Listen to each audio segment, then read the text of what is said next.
In this presentation, we will generate, analyze, print, and export to Excel a profit and loss report within QuickBooks Online. For more accounting information and accounting courses, visit our website at accountinginstruction.info. Here we are in our test file, Craig's Design and Landscaping Services. We're going to go on down to the reports on the left side, concentrating in on the profit and loss report, otherwise known as the income statement. We need to be on the Standard tab. This is going to be one of our major financial statements and therefore probably under the favorites up top. If it's not under the favorites, then you want to scroll down and go to the Business Overview. Scrolling through the business overview, we see the balance sheet reports and then the profit and loss reports. We want the one that's just called profit and loss as being kind of the standard or the general profit and loss report. So we'll select that item. As we do so, we'll see the report. We want to then scroll up to see some of the details, including the date range. We're going to select the date of 2018, which we could do by selecting the prior year in our case, or we can just use the customized date fields to type the range of 01/01/18, January 1st, 2018, and 12/31/18, December 31st, 2018. That's the fastest way to enter this data, by the way. And if you select tab as you go through, then it'll tab through and populate that for us with the proper formatting. Then we're going to go ahead and run that report.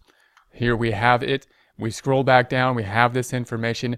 Note the primary difference between the balance sheet and income statement with regard to the dates is that this one says January-December or January through December. In other words, it needs to have a date range. It needs to have a beginning and an end. That's noted within QuickBooks. You'll note within QuickBooks that even the balance sheet has a date range in the input field, just like the profit and loss. However, when we actually run the report for a standard balance sheet and a standard income statement, they have different formats of the date range. If we ran this same date range for a standard balance sheet, in other words, it would only say down here the end date, December 31st, 2018. It wouldn't have a beginning date because there is no real beginning date on a standard balance sheet. It's as of a point in time. So just keep that in mind as we start to format reports. We want to think about what kind of reports are timing reports, have a beginning and end, and what type of reports are points in time, because as we adjust them, then they'll act a little bit differently because we're dealing with a range of data versus a point in time type of data. Therefore, whenever we get into the customizing reports, as we will do shortly, as we will do later, then just keep in mind that we're dealing with a date range report or when we're dealing with a point in time report. Now we'll go through and look at the formatting of the report. Keep it in mind and comparing it and contrasting it in our mind to what we might think of as a standard income statement type report if we were to look at the financial statements of companies. So if we looked at a publicly traded company, for example, and looked at their income statement, we might think there's going to be some changes or some things that are different, some things that are the same within the QuickBooks profit and loss report. And let's consider why QuickBooks would do that. QuickBooks has reasons for deviations usually. First thing that's going to be different is, of course, we call this a profit and loss report as opposed to an income statement. Typical language for financial accounting for this report would be an income statement. So we need to keep that in mind because when we're communicating with people outside of the QuickBooks world, we're going to have to call this an income statement. They will request an income statement. When we're communicating with people that are bookkeepers purely working in QuickBooks, then profit and loss, P&L, is going to be the terminology we need to have, and we need to go in between both of those terminology, both of those worlds, financial accounting and with the QuickBooks accounting. We go through and look at the components of QuickBooks. The nice thing about QuickBooks are these little triangles that are going to allow us to minimize some of this information. I'm going to minimize and get us down to kind of the bare minimum information for the profit and loss report. So here we have the profit and loss at its minimum. You'll note the type of accounts we have. We have the income first. This is going to be the grouping of all income. Note that the profit and loss at its most basic is really just income and expenses. We're going to have things that are income, recognizing inflows, not necessarily of cash, but earned revenue or income. If we compare this section to, say, a standard income statement, oftentimes the more formal term might be revenue. Revenue might be a more formal type of term to use Income might be something that QuickBooks figures is going to be more recognizable to a wider group of people. And therefore, instead of calling it revenue, maybe that would be the reasoning of calling it income. So if you hear a revenue account or an income account, they are in essence the same kind of account type. Working with QuickBooks, we're going to have the income accounts. Then typically we're going to have just expenses. If we have a company, however, that deals with inventory, we've got a special kind of expense, and that's going to be cost of goods sold, the inventory that we sell. So that's going to be a really special expense for particular types of industries, many types of industries, those that have inventory. Then we have the subcategory of gross profit. So that's income minus this very important expense account for those that have inventory. And then we'll basically remove other types of expenses. So we have expenses, the largest category. Most things will be in expenses both on the profit and loss or income statement, and just in terms of categories in general on all financial statements, balance sheet and income statement, the expense category will be the largest typically. Then if we take the gross profit minus these expenses, we get another subcategory of net operating income.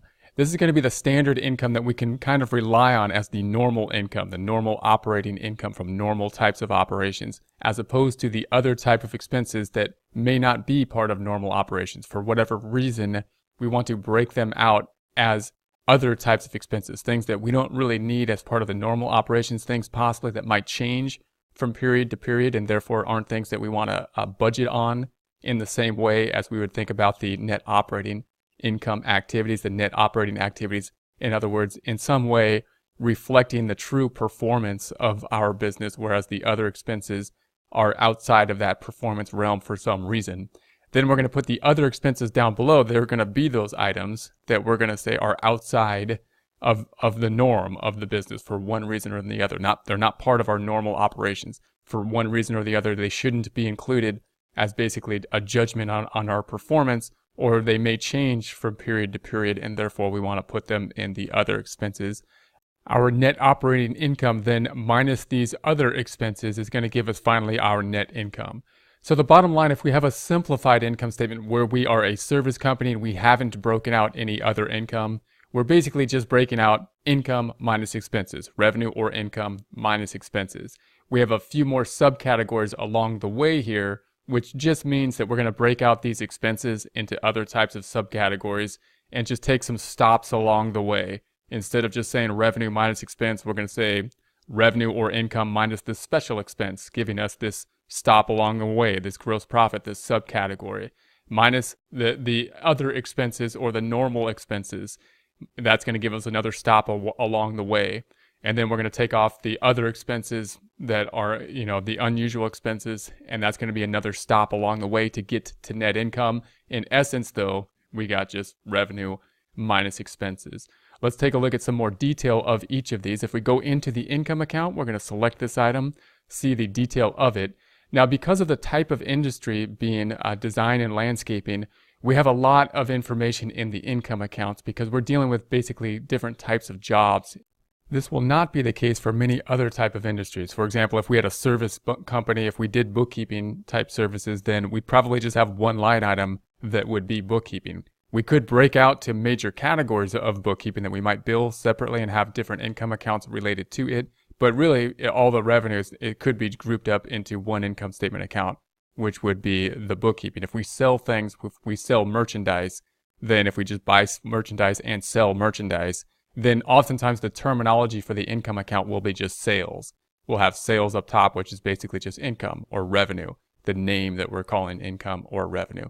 So the term of income and sale will change, but within QuickBooks, it'll be under the subcategory of an income type of account. We've got the similar formatting to show the subcategories as we'll see in most reports within QuickBooks, and that'll be within the dropdown. It's going to be indented here to show that it is a subcategory and show that detail related to each of the subcategories.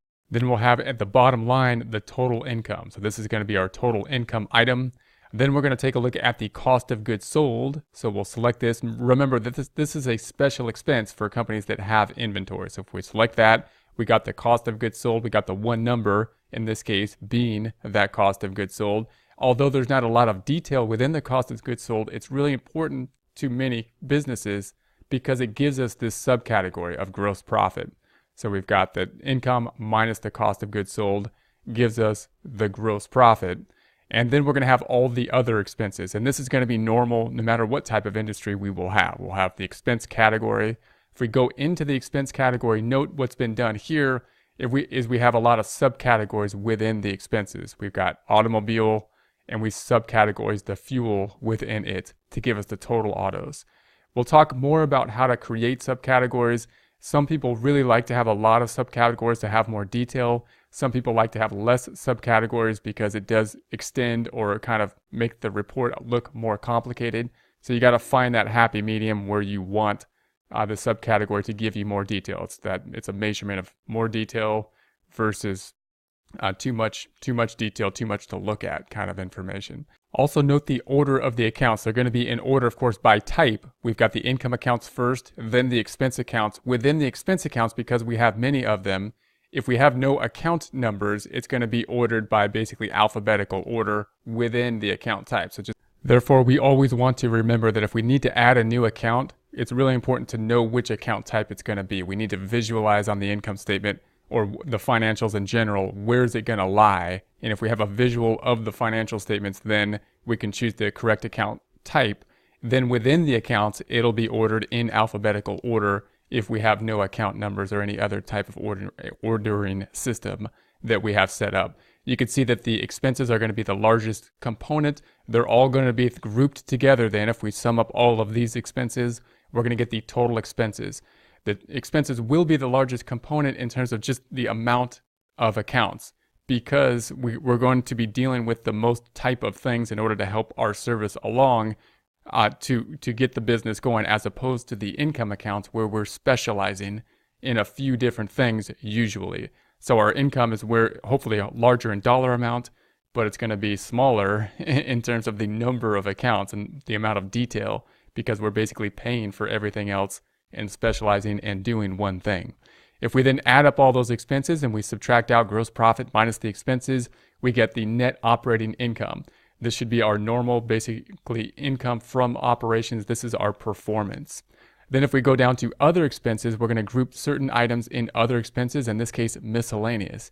So the miscellaneous expenses, we didn't want, for whatever reason, to be in with the normal operating activities, but rather put them down in the miscellaneous activities or in the other activities so that they're outside of our net operating income type of activity. Often we may put down here in the other categories, other income or other expenses, interest, like interest income or interest expense, because those items, if we have any interest income, if we're not in a business of generating interest income, in this case we do jobs, we do landscaping, any interest income is not really part of our normal operations. So anything we get in interest income, we might want to put down below because it's not part of our normal operations. Same with interest expense. If we had to take out a loan in order to keep the business going, well, that's really not part of the normal operations in a sense, because if we could pay off the loan, it wouldn't be part of our normal, basically, business operations. It's just that we needed, of course, to finance the business. So it may not be fair then to judge the interest expense in the performance of the business. That's more related to the financing of the business, and we might want to break that out in a separate location.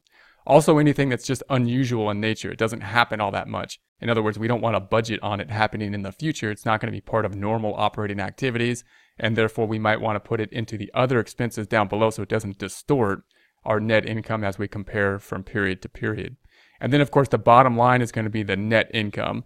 That's the bottom line of the income statement. That's our major performance number. How are we doing? That's going to be the net income. We're going to make some adjustments, some customizations, and then we'll print this out. We'll do some of the normal customizations we have seen already, including removing the date and time stamp at the bottom. So we'll go to the Customize Reports, and we're going to go to the Header and Footer tab section, and we're going to remove Date Prepared, Time Prepared, and Report Basis. Then we'll scroll up top and we'll do some of the standard customization we have been doing. We're going to remove the cents so that we don't have the pennies there. And we're going to say that we want it to have bracketed negative numbers, and we'll make them red as well, so they stand out just to give us a little bit different look. We're going to say run that report, and there we have it. So now we've got the negative numbers being bracketed so they kind of stand out a bit more, and being red so they stand out a lot more. And that's that. Now let's go ahead and print this report. We'll print it as a PDF file using the Qt PDF printer and export it to Excel. So first we're going to go to the printer. We're going to just check out that it looks okay. It looks like it should. So we will then go up top. We are going to print this using the Qt PDF printer, a free PDF printer. I suggest getting used to using this for QuickBooks and any other type program. We will print that. It doesn't have to be Qt PDF printer, but some type of PDF printer can be useful. I suggest getting to know them. We're going to put this on the desktop. We're going to put it into the Get Great Guitars file. So we're looking for Get Great Guitars, GGG. I'm going to make another folder, right-click in it, say New Folder. And I'm going to just call it Section 3 that I believe are on. And within Section 3, I'm just going to open that up. And we'll call this we could just call it P&L. That's often an abbreviation that is used. And I'm going to just say 12/31/18. Note, we should probably have a date range, January through December. But I'm going to say basically for the year end, December, which is another term we could have in there, and save that in. Next thing we're going to do is export this to Excel. So we'll go to Export, Export to Excel. And then I'm in Google Chrome, so it's just going to generate this report for us. We'll open up this report and see what it looks like.